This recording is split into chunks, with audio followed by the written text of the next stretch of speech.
In London, there are many sites, aren't there, that people instantly recognise, the Houses of Parliament, Buckingham Palace, my favourite, of course, the cafe that serves Horlicks. I'm pulling your leg, of course. But, places like Nelson's Column, Leicester Square, Piccadilly Circus, they're shown around the world regularly on films, aren't they, as a sort of epicentre of where, we all should be congregating and all have a look.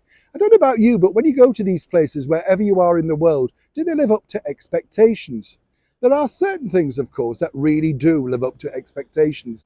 Way back when I was a child, I remember watching a TV presenter literally climbing to the top of Nelson's Column.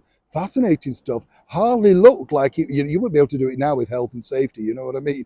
But just incredible nonetheless. Nelson still presides over his square, of course, in the bang centre of London. Sadly for him, something's now gone missing up in Norfolk. As ever, let me explain. Sadly, a plaque which marked the birthplace of Admiral Lord Horatio Nelson was stolen sometime in December.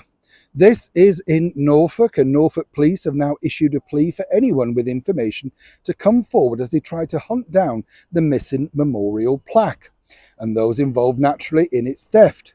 Lord Nelson is widely regarded as Britain's greatest naval commander in history. The plaque was donated in 1959 by the flagship of the Home Fleet, HMS Tyne. The Home Fleet was one of the Royal Navy's main fleets and operated in British waters from 1902 until 1967. The memorial was placed near the site of the former rectory in Burnham Thorpe, Norfolk, where Lord Nelson was born in 1758. Why I wanted to share that particular information with you is I do get kind of angry when, history is just stolen and the people who take it apart don't realize exactly what they're walking away with. Yes, they'll probably try and sell it for scrap. It won't mean anything to them.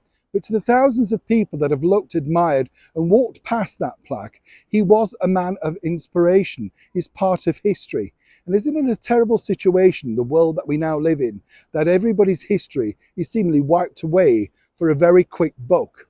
So far, contacting Norfolk Police, they've had no success in tracking this particular individual or indeed individuals down, but they continue with their inquiries, as they often say. The reason why, as I say, I wanted to share this with you is, and you know this who watch this channel, I like to reflect and look back on people who have done so much for their country, their world, wherever they are in their place in the world. It's important.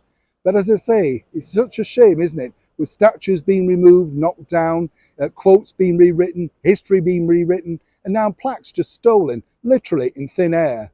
Our history is simply disappearing before our eyes.